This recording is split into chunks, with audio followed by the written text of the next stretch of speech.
Well, I am delighted to say that we have a new sponsor for our Entrepreneurs Tribe. It is our sponsors who help maintain Property Tribes as a free-to-use community resource. And I'm delighted to welcome Nicholas Woolwalk to our sponsorship of Entrepreneurs Tribe. And Nicholas, it's really great to welcome you to Property Tribes. And when we were discussing you coming on board, we thought that entrepreneurs was such a good category for you because you actually wear quite a few hats in the property sector, don't you?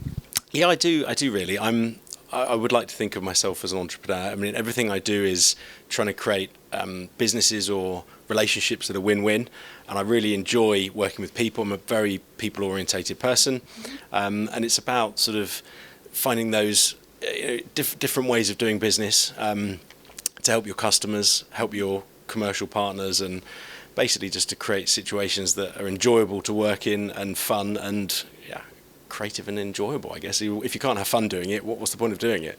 Absolutely. Now, one of the main things that you do, of course, is property development. Give us some insight into the kind of projects that you undertake, the kind of scale that you work to. Okay.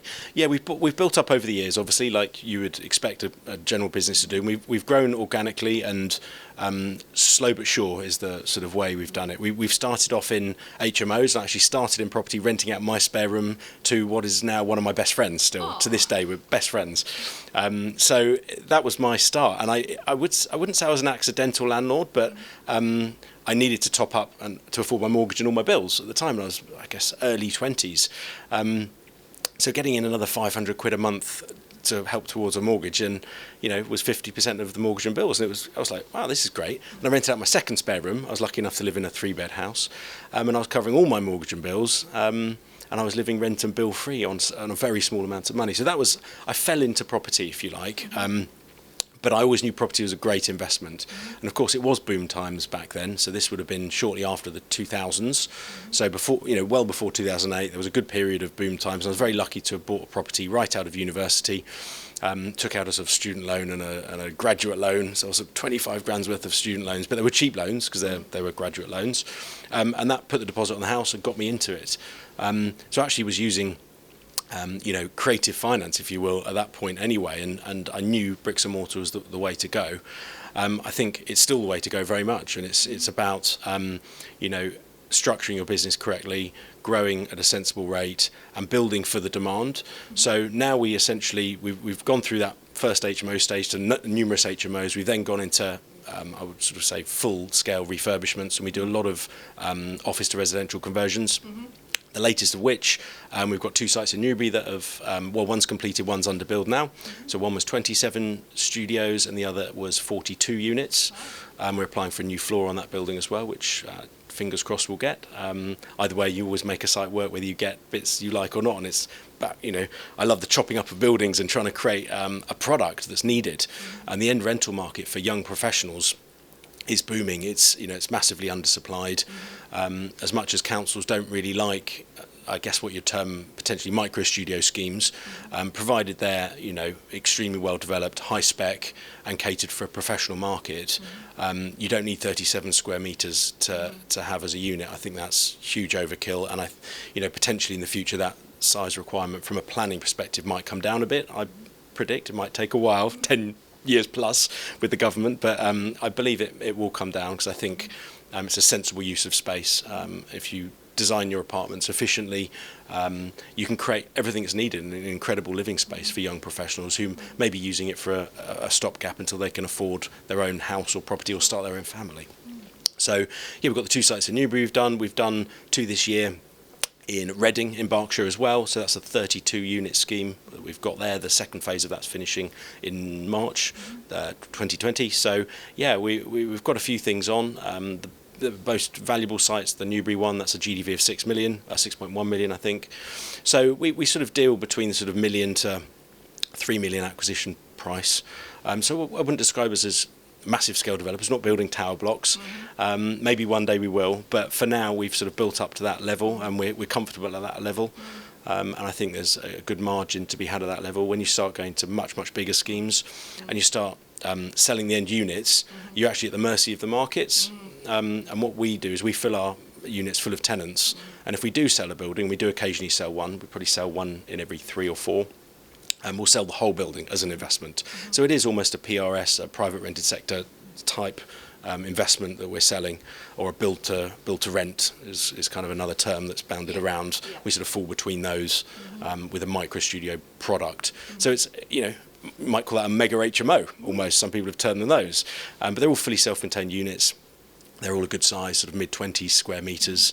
And we're catering for a very specific market of young professionals, contractors that maybe only want to be in town for 6 or 12 months, or corporate lets as well is a kind of the end market. But the end market's booming, as you know. The undersupply of property in the UK we're still not building enough properties.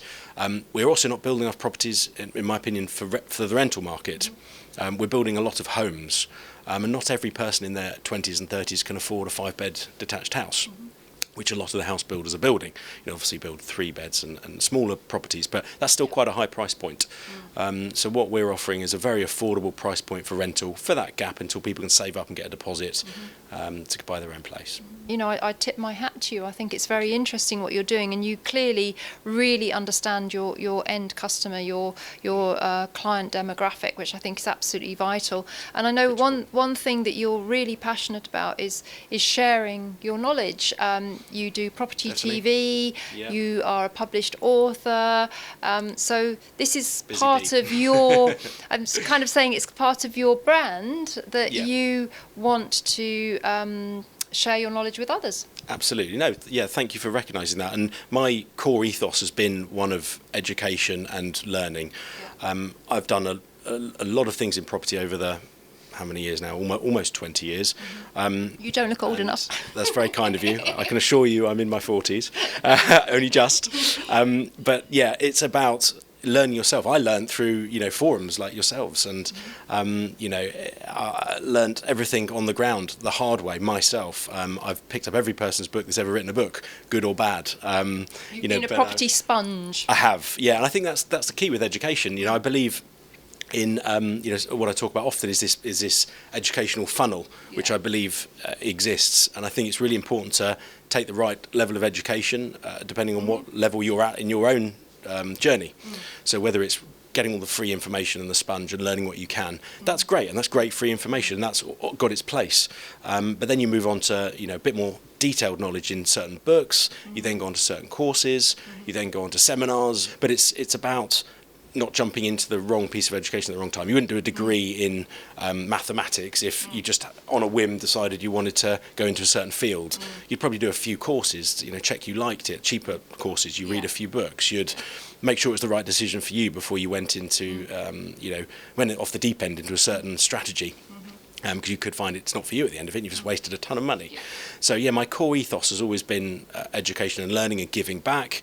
I've seen a lot of people lose money over the years, and I think that's it's appalling in many ways how they've lost it. There's been plenty of unscrupulous developers. There's been plenty of people that have lost people money, questionably, intentionally sometimes. And I don't want people to fall into those traps, as I'm sure you don't. And that's part of, I think, where we've got a very common theme is making sure that people do their due diligence, they research the people they're working with, and they take their time before parting with any money.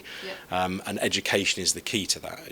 Learning what due diligence you need to do. Well, that's education. You can learn that stuff. It's very easy to learn it.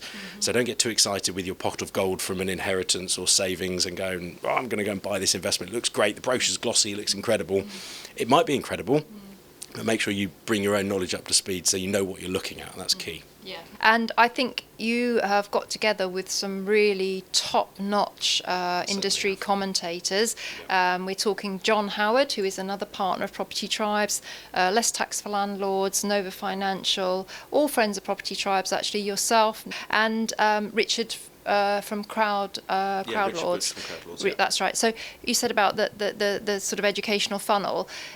Once you've done all your kind of your freebie or your low cost stuff, it seems to me that this is kind of filling a gap between that and the really expensive education and mentoring, which there has been some questionable things going on in that part of the sector.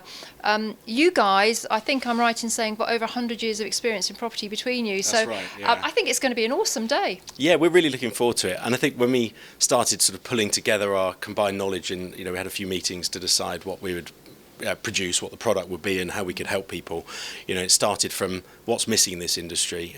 It's good, solid, ethical training at an affordable price point to get real, you know, extreme value in a small amount of time, and people going away with access to, say, 5 people that've got, you know, over 100 years experience. When we worked that stat out and realised, well, how long have you guys been doing this? 100, you know, it was incredible. We were quite proud of that fact, and I think, you know, when you write a book, and I wrote the book Investing in International Real Estate for Dummies, it's from the For Dummies brand. When I wrote that book, I was sort of shocked at my own knowledge, to be honest. And I know that's funny. We don't know what we've got in our heads. And when you actually put it down and you go, crikey, I know all that stuff. You know, I was very proud. It was a proud moment to receive my first hard copy.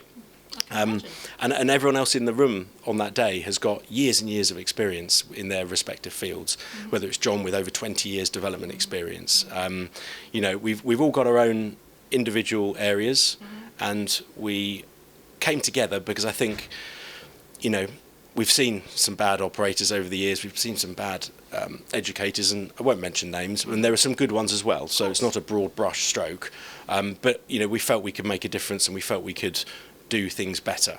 And I think that, you know, as an entrepreneur, you know, the opportunity isn't necessarily creating or inventing a new product or reinventing the wheel. Sometimes just wanting to do it better, and more ethically, and giving more value, and helping people in a way that they haven't been helped before, with that as the core ethos going into it. I think you can create a win-win situation for your customers, and you can earn a business and make some money doing it as well. And I think that's a win-win. You know, you're a business, you want to make money, and I think people need to treat property businesses as a business. You know, that's critical. And I think the theme of the day in the seminar is just that. It's investing into 2020 and beyond, but treating your property investment business as a proper business, and it needs to make money. You need to do the due diligence on your sites to check where you pick the sites. What's it going to cost from a development perspective? Doing your numbers. It's all the core. You know, what tax will you pay? If you oversee the tax aspect, you could find yourself getting taxed. You know, with Section 24, and you've not bought it in the right corporate structure, you could find yourself taxed on revenue, not profit, and you're actually making a loss. So some of this detail now, it's more important than ever to be able to make money in your property deals. Is harder than ever. So therefore, your education needs to be up to a level to understand why it's you know, harder to make money now, but it is very possible to make it. I think also, Nicholas, that the Property Summit is going to be just a wonderful kickstart for 2020. It's like going and getting like a vitamin injection of information to kind of take you forward into the new year, and indeed the new decade. And I think, just to round this off, it's really interesting because you have a property forum as well called propertyforum.com, but we don't regard each other as competitors. Absolutely because not. Our shared ethos is that people should be able to get information from multiple sources and go wherever they want, and that's healthy. And you know, you can go to Property Tribes and pick something up and come to your forum and collect some information, and then go to an event and take some more in, process all of that. And actually that's the whole learning journey, is to take in these different inputs, process them, and then come to your own conclusions and your own opinions, because that's going to be healthy to you and your business. Yeah, I think it's critical, and I think, you know, what you do in the industry is fabulous. You know, we need to have a level of accountability in the industry, and a lot of the products and services are unregulated, so it's almost self-regulating, and I think our forums help regulate them in some way. You know, I think it's important to call out the bad guys, and you know, if they can't do it right, then they shouldn't be doing it. But I think that's why I put myself out there as well as you do. I think you know, it's not just education on every level, but it's helping people, it's showing you're accountable. If anyone wants to work with me in any capacity, whether it's the development business or an educational side, I would give people a tour of every site I've ever done if they want it. You know, even the ones that are sold, we can stand outside and I can explain the site. So we're very open book. You know, I'd welcome any site visits and tours. And actually, when I do some of the mentorship that I work with a key number of people on mentorship, we'll do some site tours. I want to show people what a 10,500 square foot residential office to residential conversion looks like, and the struggles that you have, and the ups and the downs of doing a development like that, because it's certainly not all roses. There are struggles at every stage, and you're pulling together tens of people. We have meetings with 15 people in on a site meeting, and you have all the architects and planners, absolutely every structural engineers, M&E designers, and everyone. So, and everyone's got their own agenda. Like the electrical guy needs to have this route through the building, but that doesn't work from the beams that are going across it. And so, it's about how you fix the problems as to what makes you successful. And I think that's why it's important not to grow too fast too soon. And going back to what I said earlier, organic growth, good education, growing at a sensible but steady rate is important, because you'll just trip up. There's so many things to trip you up, and I think it's key to learn those on a smaller level to start with, than getting too greedy or too ambitious too soon. No, I totally agree with you 100%. So we do invite you to click the banner at the top of the category and the thread, and you'll go across to Nicholas's site and see his different assets. You've got books, you've got YouTube videos, you've got your mentoring. We're just starting YouTube, so we're going to get some help from you on that a little bit. So a bit more from that in 2020. And if you've got any questions for Nicholas and what he's doing, do drop them on the thread, because I'm sure you'd be delighted to continue the conversation. Absolutely, I'd love help in any way I can help. I'm open book. I'm there as a resource, both on the forum and through my books, or at different levels in seminars. Yep. I can help wherever I can. Awesome. Well, it's really great to have you on board with Property Tribes, and do check out the Property Summits event, and I'll put all the details below the video if you would be interested in going along and taking part in this really amazing day with property commentators with over 100 years of property experience. A really positive start to 2020. Thank you. Yeah, thanks for having me. Awesome. And stay tuned. We've got more on Property Tribes YouTube, and of course on propertytribes.com, so do come across and join us there.